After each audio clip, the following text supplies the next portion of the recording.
one of the most important questions I think we can each ask ourselves is, what do I do differently with food when I'm alone? Whether that is not eat, whether that is overeat, whether that is feel like I have to compensate for what I eat, whether that is beat myself up about my eating, whatever it is that you're doing in secret is probably the most destructive aspect of your eating, because if we could talk about it, we might realize it's not that big of a deal, or maybe it is a big deal and we could get help for it. What's up, you beautiful beasts? I'm Katie. I'm on a mission to help humans become their favorite versions of themselves and to strive for overall health by healing their relationship to food and exercise, healing their relationship to their body, and most importantly, healing their relationship to themselves, all without ever having to step on a scale. I have had the privilege to talk to all kinds of different humans who have been through a plethora of experiences just being a human and existing. I believe that every single time someone shares their story, at least one person listening will learn from it, be inspired by it, and maybe, just maybe, even change the entire direction of their life. These are the stories of humans unveiling their beautiful beast. Keep listening. This is the Unveiling the Beast podcast.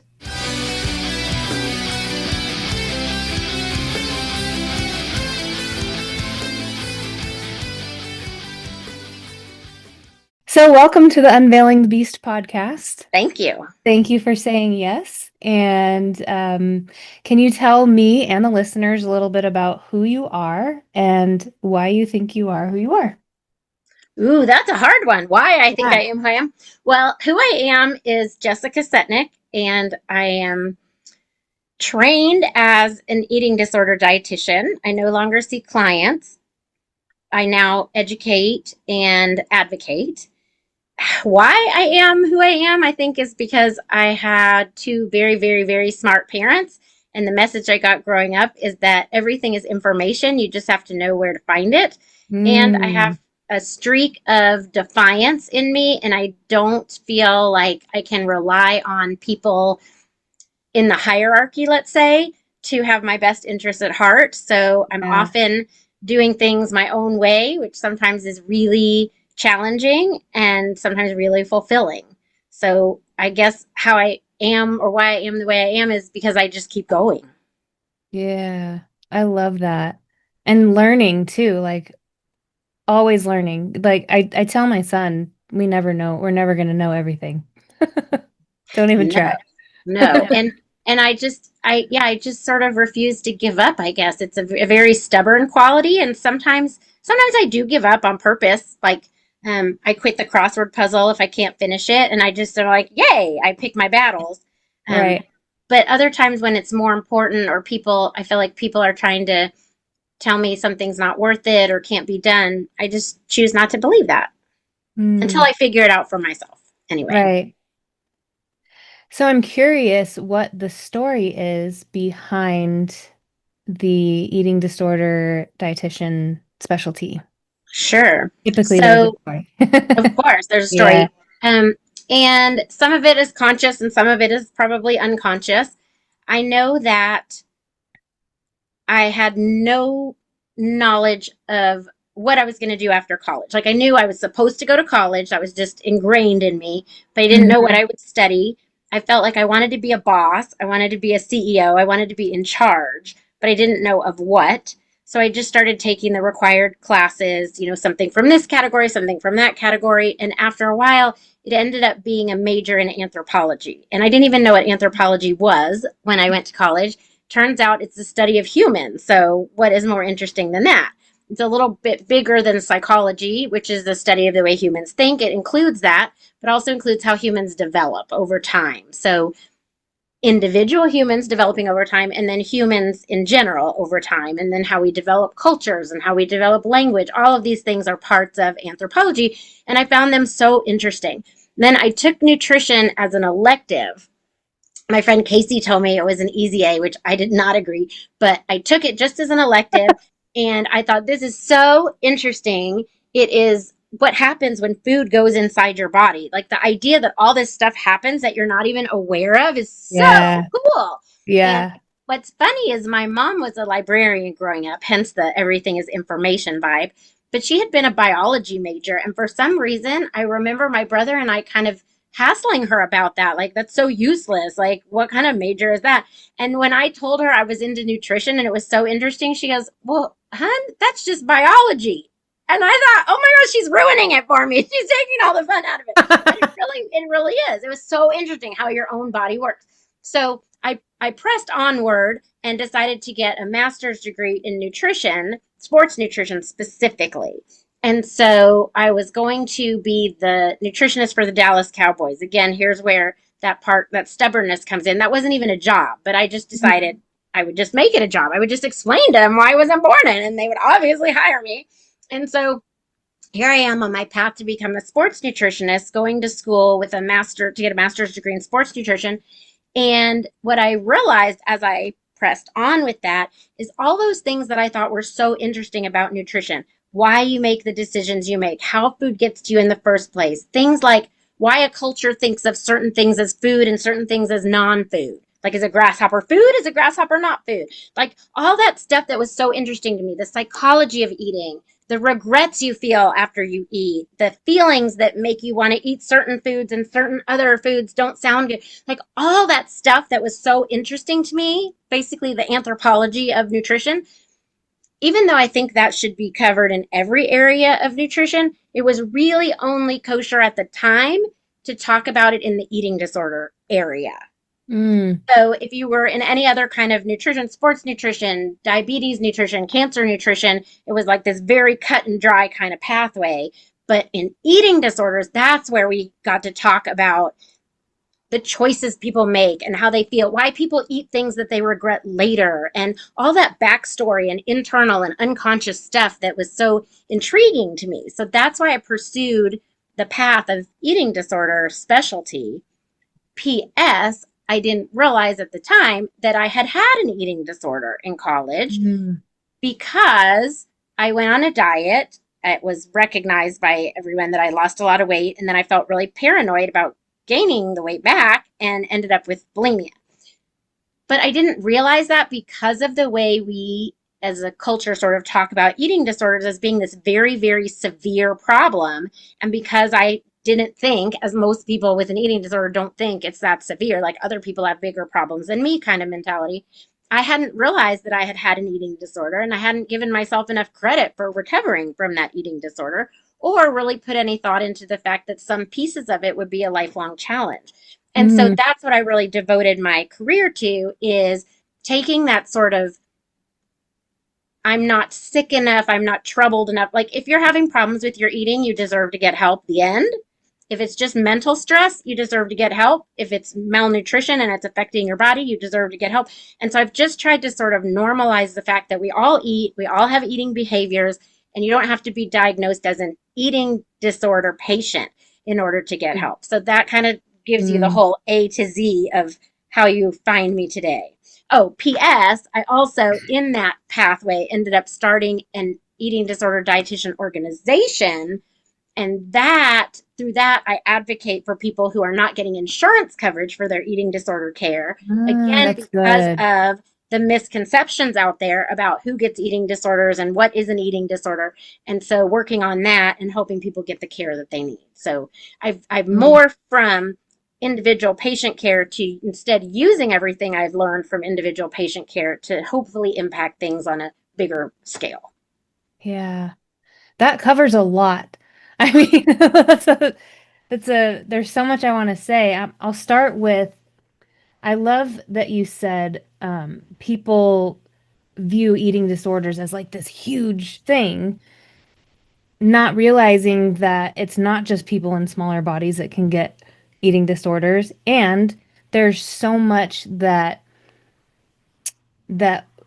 is just ingrained in our culture to where like disordered eating is normalized. Disordered eating patterns is normalized. So, yeah, that was my thought behind that. Yeah, I completely agree. And that is one of the reasons why I think problem eating goes unnoticed, because it's so normalized and sometimes even admired. Yeah. Yeah, like my thing was the obsession with numbers to where if my numbers were off, I'm curled in a ball on my bed crying because I'm a failure.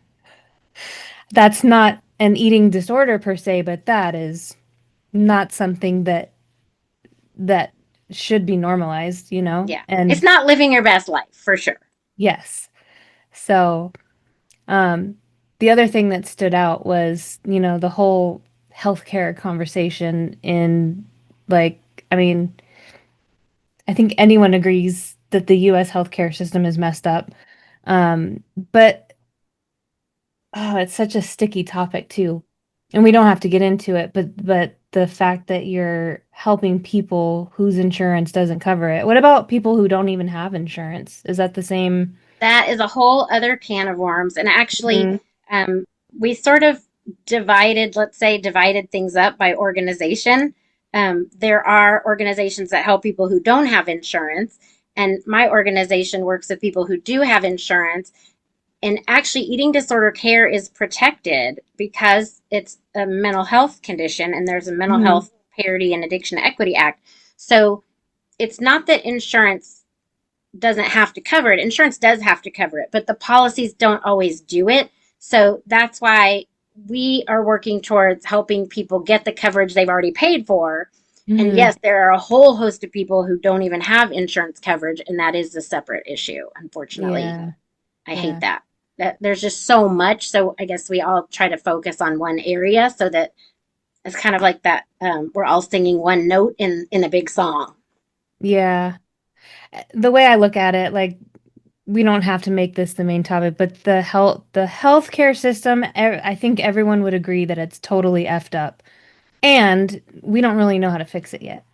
That's the That's yeah. completely true. And part of it is that everything is a very top-down approach, kind of what I was talking about before about how I feel like I no longer feel that systems are there to support us or to do things the right way. I mean, it Yeah. starts even in medical school where it's still taught that eating disorders are really rare.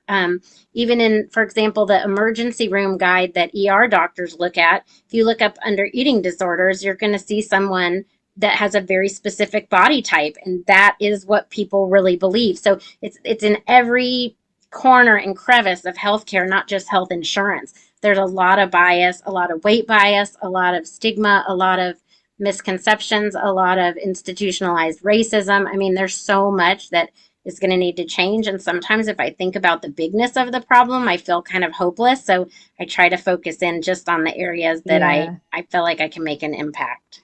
Yeah.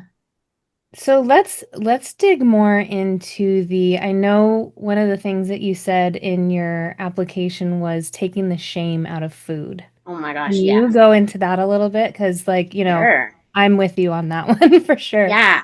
Well, Yeah. shame is a killer to me. The things that we're ashamed of, we can't talk about. We don't want Hmm. anyone else to know. And then they can either like emotionally harm us or sometimes physically harm us because we aren't able to get help for them. So to me, shame has no place in eating, but I know that feeling of being very ashamed of something I was doing with food. And so one of the most important questions I think we can each ask ourselves is, what do I do differently with food when I'm alone? Whether that is not eat, whether that is overeat, whether that is feel like I have to compensate for what I eat, whether that is beat myself up about my eating, whatever it is that you're doing in secret is probably the most destructive aspect of your eating because if we could talk about it, we might realize it's not that big of a deal, or maybe it is a big deal and we could get help for it. And so, shame to me is what keeps us stuck. And it's very much an individual thing, what we think of as shameful, but a lot of it comes from our upbringing. A lot of it comes from what we were taught and told is bad, and Hmm. sometimes even certain feelings like don't be greedy, things like that. And so we can tell ourselves all kinds of messages about how we are screwed up when really we're just trying to find our way, like everybody. And Yeah. yeah, we may have problems, but feeling ashamed is like it's like an umbrella over everything that makes it not visible. And so I encourage people to use the word regret. So if Mm, there's something that you're ashamed about your eating, just try changing the word regret and see how it feels. Like instead of like, oh my gosh, no one can know I threw up after I ate, like maybe something like, I really regret throwing up after I ate. Just a very tiny change, but it's not like accepting it, like condoning it. It's more just like, yes, it happened. And I'd like to think of a way to do it differently next time. Or I might Yeah. want to talk to someone about it. Like regretting something is, we do that all the time. Like I regret I gunned it through that yellow light, right? It doesn't mean there's something wrong with you. It's just a choice you made, or even an instinct that didn't even feel like a choice, just a reflex. And it's something you can look at more closely, but doesn't have to be something that sort Yeah. of um, paints you as the problem. Yeah, I like that. I recently did a YouTube video on emotional eating and how it's actually like a human thing for us to emotionally eat because of the dopamine, and then like I go into, while dopamine does play a role in addiction, it doesn't always mean addiction. It's just like the feel good. Emotionally eating is like it makes us feel good, and the problem isn't the emotional eating itself, it's that sometimes that's the only tool we've been given. I couldn't agree So, more. yeah, so listeners, I'll tag it here. I never Yeah. know where to point. I'll put it here. Okay. Well, food is a Um, mood altering chemical, and we don't think of it yeah. that way, but it Hmm. sounds like in your YouTube video you describe that we do use food to change our mood. I mean, when I'm Hmm. hangry, I might want a divorce, and then, if I get something to eat, I love my husband again. I mean, it's very real, and it's the first mood altering chemical that most kids get their hands on. It's something Yeah. we learn really early on is comforting and can change our brain chemistry. And that's not a Yeah. bad thing. It's just bad if that's the only tool we have. I completely agree. Yes, yes. And so when that's the only tool we have, plus the outside world saying, oh my gosh, you're going to eat your feelings again, that's where the shame comes in. So, like, it's this vicious cycle. And, like, what I try to get through to people is, like, you're not broken. There's nothing wrong with you. It's just the instincts you have versus the messaging you get from the outside world. And like the whole idea in all of this is for us to reconnect our minds and our bodies so that we are going inside of ourselves for what we need versus listening to the outside world. Yes. Can I tell you Mhm. an example from a past Yes. patient?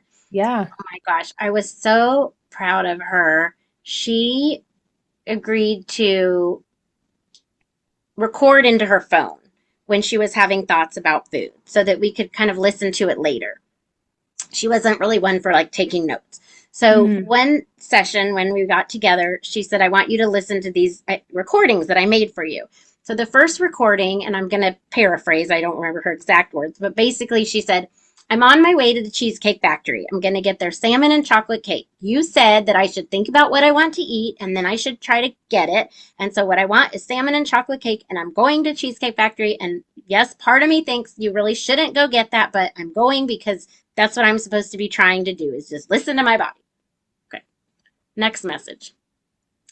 I'm driving to Cheesecake Factory, and if I'm really honest with myself, I really don't care about the salmon. I just want the chocolate cake, and I'm using the salmon as an excuse to tell myself that I'm going to have a healthy dinner instead of just eating chocolate cake, which is what I actually really want. So I'm just going to get the chocolate cake. The next message said, all right, I'm still on my way to Cheesecake Factory. I'm thinking about chocolate cake. Why chocolate cake? Why chocolate cake? And I realized that I saw a Snapchat with my friends from California, and they're all celebrating someone's birthday. And I really miss my friends. And it just made me think cake. I want cake. So I'm going to go get cake. And then the last message said, I realized that I don't really want cake. I really want to spend some time with my friends. So I think I'm just going to drive home and I'm going to see who I can find on FaceTime. Mm. I mean, thank goodness she had a long drive to Cheesecake Factory because it took a Yeah. while, right, to get there. Yeah. But that is the dream, is that we can use the craving for food not so we don't eat. It's not a diet message, but it's Right. about what is it that we're really experiencing. And if chocolate cake will fill it, then great. But in this case, it wasn't about chocolate cake and how much chocolate cake can you eat to not feel lonely. Like there really is no amount. That could be a whole cake and you could still feel Yeah. lonely. So she was really able to find what she really needed. And it turned out it wasn't cake after all. But she had to Hmm. go through the process of mentally allowing herself to be okay with getting cake so that she could then actually see what the cake was about. Yeah. That's huge. That's if only we all had the what's the word I'm looking for? If only we Insight. all knew that we could dig through our own selves to find answers like that. Well, But we're the first time I saw something that said, don't believe everything you think, that was mind blowing. Like the fact that you can yeah, observe your own thoughts. Wow. yeah. And you can do that in all areas of your life, not just with food, That's true. with Yeah. people, with habits, with anything. Yeah. Especially Mind-body habits, I connection. think, because we tend to go on the same path over and over, even when there are other choices. And I feel like Mhm. looking at that and how did that habit develop is fascinating because I think most of the time there's a good reason. I mean, smart people don't do stupid things, right? We do things because at some point in our lives or our growth, they seemed like the smart thing to do, or maybe the only option we had. But at some Yeah. point, we may have outgrown them. That's where shame, I think, gets involved. And we have to say, like, I'm not going to feel ashamed for eating when I'm sad. That was the only tool I had when I was a kid. But now I'm an adult and I can afford therapy, or now I'm an adult and I have a journal, or, do I want to try some of those things and see if those might be helpful, either equally helpful or even more helpful as eating when I'm sad? Or I might eat when I'm sad and write in my journal. Doesn't have Yeah. to be one or the other. Yeah. I was just gonna say, like, you can still emotionally eat and just not feel the guilt. That's Because, true oh, too. I'm a human. I just did a thing to make Yep. myself feel better. Cool. That's health. Agreed. So what are some of the, ooh, what do I call them? I want to dig into the topic of influencers who have no credentials Oh. talking about what we should and shouldn't be doing with our bodies. I'm curious your thoughts on that because personally, it drives me nuts. Well, my most significant thought is just simply that there's no one way that works for everyone. So that should sort of underlie everything, Hmm. everything that we see online. It's just a matter of that is great. That is great that that worked for you. I love that that worked for you. And that applies to everything from like, painting your front door orange to what you meal prepped on Sunday night. Like Yeah. literally, I'm thrilled for you. But Hmm. can't possibly be right for everybody for a variety of reasons. So the fact that someone has never met you, even though they may sort of portray themselves as like, I was just like you, and say things that make you think, oh, they were just like me, and this worked for them, and that's why it'll work for me. That's called advertising. Hmm. That's how people get us to buy things. And it's very alluring to think that, oh, they have a shortcut because they already did it. And so I don't have to try all the 100 ways to find the way because they already have the way. And I just think it sort of short circuits our critical thinking process because it's Yeah. so alluring. But it can't be right for everyone. That's not possible. We just really want to believe that someone has it figured out for us. So I think that they're very savvy marketers. I don't think that they have all the answers. Yeah. Oh, one thing that happens often when somebody new comes to me as like a potential client and I do like an exploration chat with them just to see if we're a good fit.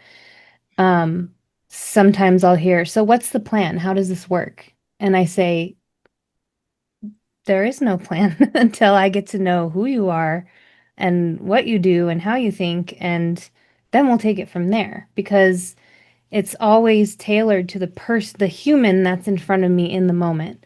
There's Yeah. no one size fits all. And sometimes they don't like that answer, and other times they're like, "Oh, cool, interesting." Yeah, no, I agree. I found that a lot of times with nutrition as well. And I think that it's very alluring to have a plan. I think that's why all of the diets of the 80s and 90s were so tempting, because it would be like the Yeah. 3-day diet or the cabbage soup diet or the right. It's like, here, I've made things so simple for you, but simple isn't always sustainable. It just Right. and a lot of things aren't sustainable. Honestly, I think that inner work and changing your habits takes a lot of work. And that's really hard. I mean, I'm thinking of when I first went to therapy as an adult. And at some point, I said to my therapist, like, when am I going to be done? When am I going to be done with therapy? And she Yeah. said, well, never. And my immediate response was, well, how screwed up do you think I am? And she said, that's not what I meant. It's just that as long as you have new situations and new people and new experiences in your life, you might want someone to talk it through. And I was like, oh, well, that makes sense. Yeah. The way you said it did not did not feel good. But Yeah. it's true. It's the same with nutrition, right? Like people think, well, how many sessions will I need? 6 sessions? But the key is in 6 sessions, you haven't even been through every season of the year, right? You might be in college and then they'll be getting out of college and single life. And then there might be married life and there might be pregnancy or all kinds of, there might be job loss. Like if you know that food is sort of one of your coping tools, then any situation that happens in your life might impact your eating and you might Yeah. want to get a tune up. But I feel like that's not the way people think about it. It's just like, if I could just find this one meal prepping strategy, that will solve everything forever. Yeah. Healing is not a destination because we're still alive. You know, Yeah. we can heal from this thing and live through this thing and then need healing like it's this constant beautiful lifey weavy It's thing. ongoing. I Yeah. can't think of what song this is from, but a song lyric is in my mind. Healing doesn't happen in a straight line. Is it an Alanis Morissette song? I don't know, but it's just popping into my head. Mm, yeah, it's so true. So I understand that you teach a workshop called Healing Your Inner Eater. Could you tell me a little bit about that? Absolutely. Healing your inner eater is the way that I think of everything that we've talked about, but without Mhm. necessarily relating it to eating disorders. So at some point, maybe 15 years ago, I met with a speaking coach, and she said, you have got to take eating disorders out of the title of all of your talks. And I felt like stabbed in the chest. Like, why are you trying to rip away my identity? And what she really meant was, I listened to all your talks, and everything you talk about is important for everyone.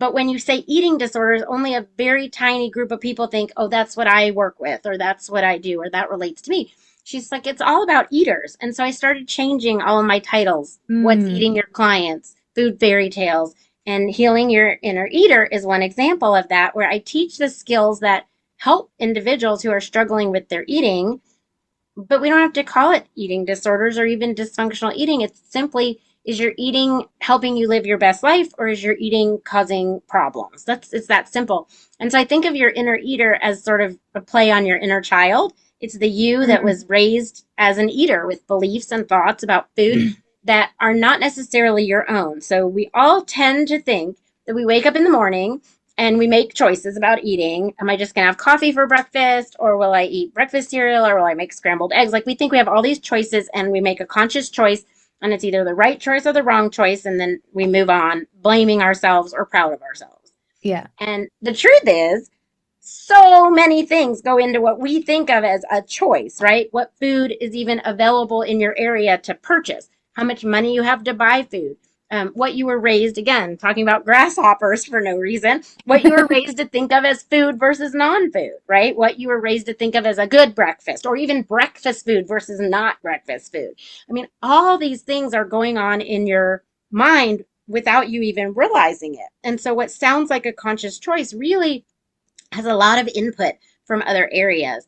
And so Yeah. the goal of healing your inner eater is to look at not just your own thoughts about food, which all is valuable, but to look at the people who raised you that were influential in your life, not necessarily your parents, although they could be some of the people who raised you, but anyone who was influential in your early life, and what were their life experiences and their food experiences. Because so much of what we do now with our food choices is based on other people's experiences that were passed on to us. So, for example, there's no one alive who isn't descended from someone who went through the Great Depression or went through a rationing time during a war or lived through a refugee situation or lived through incarceration. There's all kinds of reasons why people have had food insecurity and might pass on those behaviors to us without realizing that they are no longer needed or they might even be destructive. So the whole you have to eat everything on your plate because there's children starving in blank. We've Yeah. all heard that, just still in a different country. And Yeah. that is an act of love from someone who's trying to say, I didn't get enough to eat, and so I want to make sure you get enough to eat if there's not any more later. But it does not come across in a loving manner when you're being punished or you have to sit at the table until you finish or you're being asked to eat food that your body isn't hungry for or food that doesn't taste right to you. So it's those kind of things that we look back at in Healing Your Inner Eater and say, how did this affect you? And do you want to now make the conscious choice to continue following that pattern or choose to do things differently? And P.S., if you choose to do things differently, how do you reconcile that with not feeling like you're betraying your family of origin? Mm, It's tough stuff, but it's so yeah. fun to do it together in a group, or there's a workbook that people can do individually. It's all at healingyourinnereater.com. Okay. I'm gonna make sure there's a like a do at the bottom. Awesome. Okay, Um, thanks. one thing that came up for me is a lot of people, myself included, were raised with because I grew up in a larger body. I was raised with don't eat too much because you'll gain weight and don't waste food, finish everything on your plate. And Uh-huh. I'm like, Talk about a double bind. yeah, Yes. Catch yeah. 22. Yes. Hmm. Yes. And that's what I'm talking about is looking at those messages and saying, "Wow, that really screwed up my relationship with food." We don't have to be angry with the people who are trying to care for us. We could be angry that we got mixed messages, and then we can choose as an adult what we would like to move forward with. And P.S., what we want to pass on maybe to the next generation of other people that we are around, whether they're our clients, whether they're our kids, whether they're other people's kids. But how do we want to now move forward in the world with the relationship with food, truly being more conscious about it as opposed to what we thought we were doing, which we thought we were being conscious about it, but really we're just replaying the messages and going down the pathways that were sort of already pre-made for us. Yeah. One thing I love about what you do, and you haven't said these words, is you do a lot of inner child work for people. And I'm big on that. I keep little Katie on my desk all the time. Oh, hi, Katie. Yes. Because it's a constant reminder to be the person that she needed, growing up. Yes. So here I am doing the work. Give her big hugs. Yeah. Yeah. Oh yeah. I love So, that. Be the self that your younger you needed. mhm. Absolutely. And Yeah. it is really it is really different. I don't know if different is the right word. It is really momentous to have those moments where you realize like, wow, this would have gone down a lot differently in my family of origin and be proud that you're doing things differently. But there can also be that tinge of sort of um I don't know if regret is quite the right word, but it's different. It's sort of like off-roading instead of driving down the highway, you know? It's Yeah. different and it can feel wrong Mm, because it's different. And that's a good thing. But I feel like we sometimes get so into like the right path should feel comfortable. Like if it feels uncomfortable, it's not right. And hmm. really sometimes the discomfort actually means we are doing it right. Yeah. I would say 100% of the time it means we're doing it right. Yeah. Okay. Um, Back to your oh wow, I did something different than my fam. Yesterday, I was watching my mom with my son. He's 8, and they took two card decks, Old Maid and Go Fish, and they made their own game called like Go Maid or Old Fish or something like that. And Wow, I love it. they're on the couch having a great time, and I'm like, this is so cool. I never ever had any relationship like that with any of my grandparents because two of them died before I was born. One of them lived in Florida my whole life, and the other one was my biggest bully. And so I'm looking at them and I'm going, my mom's breaking the cycle. This is really cool. So, Amazing. I yeah, love it. I love it. yeah. So, well, I have one more question for you. Sure. And I ask everyone at the end of every episode, and that is, if the entire world stopped what they were doing and they looked at you and they said, Jessica, please give me some advice, what would you say? Oh my gosh. Seriously? Seriously. It would be, please stop assuming that because you experienced something, or if you haven't experienced something, it doesn't exist. That is what I would want everyone to know. Like, I really think the whole root of every problem we're having right now in our country, not to get political, but I really think it comes from like, well, I got through college without student loans, so everybody should be able to. Or I paid off my student loans, so everybody should be able to. Or I lost 200 pounds, so everybody should be able to. Or I don't have a problem getting nutritious foods in my home, so everybody should be able to. Like, just because you didn't experience food insecurity, or just because you're not transgender, or just because whatever, like, that doesn't mean it doesn't exist. I've never been a billionaire, but I believe they exist. So Thank you. that Yeah, is it. That is yeah. the thing. Stop Boom. thinking that your experience represents all of humanity. The end. Beautiful beasts. Jessica Setnick signing off. Until next time.